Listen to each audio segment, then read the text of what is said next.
तुमची फक्त 16 मिनिटं हे भाषण बघण्यासाठी नक्की द्या. काँग्रेसच्या या खासदाराने पूर्ण भाजपा पिसून काढली. सध्या वक्फ बोर्डच्या समर्थनावरून हिंदुत्व ठरवलं जाते. वक्फ विधेयकाने कोणाचं भलं होणार आहे? हिंदूंचं भलं होईल की अदानीचं भलं होईल? काँग्रेसच्या या खासदाराने सगळं भांडं फोडलं. सभापति महोदय, मैं वक्फ कानूनों में किए जा रहे संविधान विरोधी बदलावों के खिलाफ बोलने के लिए खड़ा हुआ हूं. संविधान का आर्टिकल 14 हो, 29 हो, 30 हो, चीख चीख कर कहता है कि देश में सब बराबर के हकदार हैं. आर्टिकल 26 कहता है कि सबको अपने अपने मजहबी कामों के लिए मंदिर, मस्जिद, गिरजाघर, गुरुद्वारों का निर्माण करने का हक है और उसका रखरखाव का भी हक है.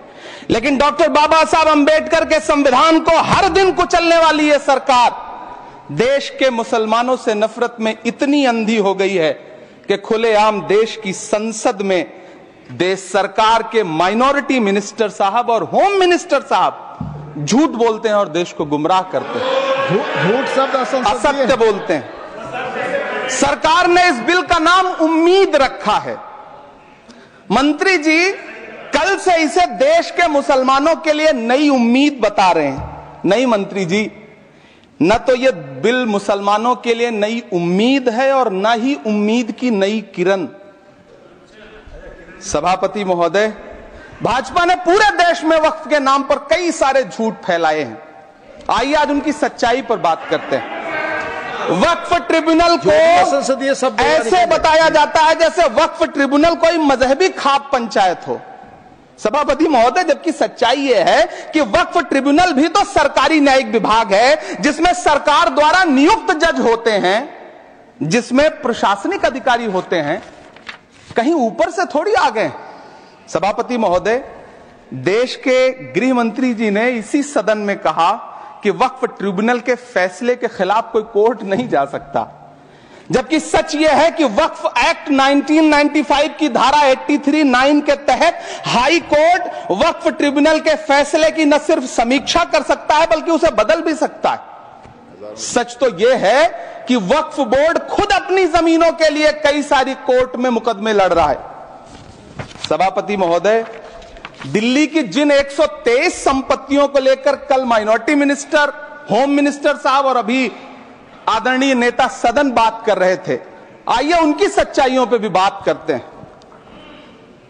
1911 में जब अंग्रेजी हुकूमत ने कोलकाता के बजाय दिल्ली को राजधानी बनाने का फैसला किया तो रायसीना हिल्स के चारों तरफ जो मुसलमानों की ढेर सारी जमीनें थी उनको एक्वायर किया गया और लुटियन को इसकी तामीर की जिम्मेदारी सौंपी गई. सेंट्रल विस्टा की तरह लुटियन जोन का मेगा प्लान तैयार हुआ. लेकिन उस वक्त के मुसलमानों ने उस वक्त की अंग्रेजी हुकूमत से अपनी इबादत गाहों को बचाने के लिए लड़ाई लड़ी. मामला ब्रिटिश गवर्नमेंट तक पहुंचा. तब यह तय हुआ कि वो जो धार्मिक स्थल हैं उन्हें जस का तस रहने दिया जाएगा. इंडिया गेट के बगल वाली मस्जिद हो, जाप्तागंज, सुनहरी बाग मस्जिद हो, पार्लियामेंट रोड वाली मस्जिद हो, ऐसी 123 संपत्तियों के मैनेजमेंट के लिए 1913 में मुसलमान वक्फ वैलिडेशन एक्ट बना और उसके बाद एक नया शहर बसाया गया जिसे लुटियंस जोन का नाम दिया गया. फिर 1943-45 के बीच एक और समझौता हुआ आजादी से पहले. उसके तहत काफी सारी वक्फ जायदादों को सुन्नी मजलिस औकाफ बनाकर उसके अंडर किया गया ताकि उसकी देखरेख की जा सके. गृह मंत्री जी 2 दिन से सदन में जो बात कह रहे हैं वो दरअसल 123 संपत्तियां उसी सुन्नी मजलिस औकाफ के तहत आती है. सभापति महोदय, आजाद भारत आजाद हुआ. आजादी के बाद भारत में 1954 में वक्फ एक्ट लागू हुआ जिसकी धारा 9 के तहत 1964 में केंद्रीय वक्फ काउंसिल का गठन हुआ. दिल्ली की वही 123 प्रॉपर्टीज को 1970 में सर्वे गजट करके गजट नोटिफाई किया गया. इसके निपटारे के लिए पूर्व प्रधानमंत्री इंदिरा जी के द्वारा 1974 में एक बर्नी कमेटी बनाई गई. बर्नी कमेटी ने 1976 में इन 123 संपत्तियों को दिल्ली वक्फ बोर्ड की संपत्ति होने की रिपोर्ट सौंपी. उस रिपोर्ट के आधार पर 1984 में कांग्रेस सरकार ने उन 123 प्रॉपर्टीज को दिल्ली वक्फ बोर्ड को सौंपने का फैसला किया, जिसके खिलाफ विश्व हिंदू परिषद कोर्ट गई। मामला 2011 तक पेंडिंग रहा। फिर 2011 में कोर्ट ने सरकार को आदेशित किया कि इसका निपटारा करो। तब 2013 में तत्कालीन यूपीए सरकार ने दिल्ली की उन्हीं 123 जायदादों को बर्नी कमेटी की सिफारिशों के मुताबिक वक्फ बोर्ड के हवाले किया। यही वो प्रॉपर्टीज हैं जिनके नाम से गृह मंत्री जी कल से कांग्रेस को कोस रहे हैं। फिर आई 2014 में भाजपा की सरकार, जो तब से इन जमीनों को हड़पने की साजिश कर रही है। जिस बिल को मुसलमानों के हुकूक की हिफाजत करने वाला बिल बताया जा रहा है, उसी को पेश करने के लिए और उस पर बात करने के लिए लोकसभा में भाजपा सरकार के पास एक भी मुस्लिम सांसद नहीं है। जिस वक्त, मैं लोकसभा कह रहा हूं, सुना करिए, जिस वक्फ बिल को मुस्लिम महिलाओं को हक दिलाने वाला बताया जा रहा है, उसे संसद में पेश करने वाली पार्टी के पास न तो राज्यसभा में, न लोकसभा में, न देश की किसी विधानसभा में एक भी मुस्लिम महिला सदस्य नहीं। कल किरण रिजिजू जी कह रहे थे कि रेलवे की जमीनें देश की जमीनें हैं, डिफेंस की जमीनें देश की जमीनें हैं। हां मंत्री जी, हैं, बिल्कुल हैं। ये जो वक्फ की जमीनें हैं, ये हमारे पुरखों ने धार्मिक कामों के लिए डोनेट किया है। तो हम भी तो इसी देश के नागरिक हैं, हम भी तो इसी देश के बेटे हैं। तो वक्फ की जमीनें भी तो इसी देश की जमीनें हैं, उनको पराया क्यों बोलते हैं आप? सभापति महोदय अशफाकुल्लाह खान जब फैजाबाद की जेल में फांसी के फंदे पर झूल रहे थे, तो इसी देश की जमीन के लिए झूल रहे थे ना। सभापति महोदय, अंडमान की जेल में काला पानी की सजा काटकर अपनी जान देने वाले मौलाना फजले हक खैराबादी हो या शेर खान अफरीदी हो, वो भी तो इसी जमीन के लिए अपनी जान दे रहे थे ना। सभापति महोदय, पाकिस्तान के खिलाफ लड़ते हुए अपनी जान देने वाले महावीर चक्र विजेता ब्रिगेडियर उस्मान हो या पाकिस्तान के पैटर्न टैंक उड़ाने वाला परमवीर चक्र विजेता वीर अब्दुल हमीद हो, वो भी तो इसी जमीन के लिए अपनी जान दे रहा था ना। और मंत्री जी, मैं इस सदन में अलल ऐलान ये कहता हूं कि जब भी इस देश की जमीन को लहू की जरूरत होगी, आपसे 2 कदम आगे इमरान खड़ा मिलेगा। ये मैं आपसे यकीन दिलाते हुए कह रहा हूं। सभापति महोदय, मैं सरकार से कहना चाहता हूं, हमसे हमारी इबादत गाहें तो मत छीनिए ना, हमारे घरों पे बुलडोजर तो मत चलाइए ना, हमारी कब्रों में तो हमें सुकून से सोने दीजिए ना। सभापति महोदय, माइनॉरिटी मिनिस्ट्री का बजट कट करके, मुस्लिम बच्चों की स्कॉलरशिप बंद करके अब सरकार कह रही है कि हम वक्फ की आमदनी से गरीब मुसलमानों का भला करेंगे। गुजरात की बेटी बिल्किस के बलात्कारियों की रिहाई के बाद उन्हें माला पहनाने वाली लोगों के नेता ये कह रहे हैं कि यह बिल मुस्लिम महिलाओं को उनका हक दिलाएगा। धन्यवाद मोदी जी, क्या बढ़िया सौगातें मोदी दे रहे हैं आप। पहले हमें गुजराते मोदी दिया, आप सौगातें मोदी दे रहे हैं।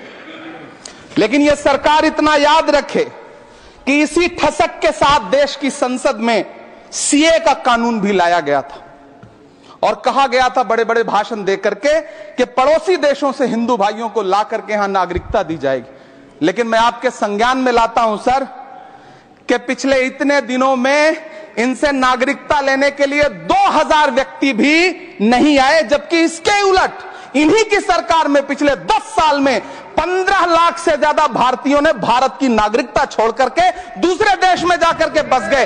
यह हुआ उस कानून का अंजाम। सभापति महोदय, इसी तरह की जिद के साथ किसानों के खिलाफ भी कानून लाए गए थे। जिस तरह आज वक्फ के फायदे गिनाए जा रहे हैं, उसी तरह से किसानों को भी कृषि कानूनों के फायदे गिनाए गए थे। लेकिन अंजाम क्या हुआ?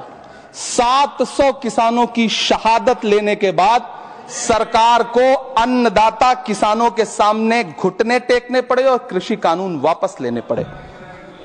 जिल्ले इलाही, जमहूरियत जो है वो नफरत और ठसक से नहीं चलती है, अकड़ से नहीं चलती है, उसमें सबकी हिस्सेदारी जरूरी है। कल देश के माइनॉरिटी मिनिस्टर ने लोकसभा में खड़े होकर एक शेर सुनाया था कि मुझसे कोई बदगुमान न हो, तो मैं उन्हें एक शेर सुनाना चाहता हूं कि मैं आज जद पे हूं तो इतना खुशगुमान न हो।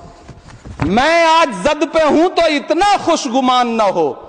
चिराग सबके बुझेंगे, हवा किसी की नहीं। नीतीश कुमार जी हो, चंद्रबाबू नायडू जी हो, चिराग पासवान जी हो, जयंत चौधरी जी हो, देवे गौड़ा जी हो, जीतन राम मांझी जी हो, सबको समझना पड़ेगा कि जब जंगल में आग लगती है तो न वो बरगद बचते हैं जो हवा को आंधी में तब्दील करते हैं, न वो बांस बचते हैं जो आपसी रगड़ से चिंगारी पैदा करते हैं। सभापति महोदय, जब देश को मनमोहन सिंह साहब जैसा काबिल प्रधानमंत्री मिलता है तो देश को आरटीआई जैसा एक्ट मिलता है, सेज जैसा एक्ट मिलता है, मनरेगा जैसा एक्ट मिलता है, लिबरलाइजेशन मिलता है, राइट टू एजुकेशन मिलता है, नेशनल फूड सिक्योरिटी एक्ट मिलता है। लेकिन जब देश को सौगातें मोदी मिलती है तो क्या मिलता है? सीए मिलता है, फॉर्म्स लॉ मिलता है, आर्टिकल 370 मिलता है, इलेक्टोरल बॉन्ड जैसा एक्ट मिलता है और वक्फ अमेंडमेंट एक्ट जैसे बिल देश को मिलते हैं। मुझे तो अपने हमवतन भाइयों से पूछना है कि आपको अपने बच्चों की तरक्की, खुशहाली और नौकरी की दरकार है या फिर मुसलमानों की दान की गई जमीनों को लूटकर धन्ना सेठों को देने की साजिश करने वाले कानून की? सभापति महोदय, यह सरकार रात के 3 बजे तक पूरे देश को जगा करके संसद में अपने ही नागरिकों को नीचा दिखाने के लिए वक्फ बिल ला रही थी, तो उधर रात के 1:30 बजे अमेरिका हम पर 26% टैरिफ लगा रहा था। सरकार की प्राथमिकताएं देश को पता। सभापति महोदय, मैं बहुत भावुक हूं आज, और मुझे अच्छा लगा कि आदरणीय नेता सदन जगत प्रकाश नड्डा जी ने बहुत अच्छी बातें भी की, मन से बातें की। क्योंकि उनके नाम में प्रकाश जुड़ा है तो मैं उनमें हमेशा एक रोशनी की किरण देखता हूं। मैं उनके सामने बहुत अदब से यह बात कहना चाहता हूं कि चिरागों के सफर में दबदबा हो आंधियों का तो फिर अंजाम जुल्मत के सिवा कुछ भी नहीं होगा। यह दुनिया नफरतों के आखिरी स्टेज पर है, इलाज इसका मोहब्बत के सिवा कुछ भी नहीं होगा। मैं भावुक हूं, मेरी पलकें गीली हैं। अगर देश की एक बहुत बड़ी आबादी को लगता है कि आप उसका भला करने के लिए नहीं बल्कि उनकी इबादतगाहों, उनकी कब्रिस्तानों, उनकी खानकाहों को बर्बाद करने का बिल ला रहे हैं, तो फिर आप अगर समझाने में नाकामयाब रहे हैं तो यह आपकी नाकामयाबी है। पहले समझाइए, उसके बाद कोई बिल लेकर के आइए, तब शायद हम आपका इतनी पुरजोर तरीके से विरोध ना करें।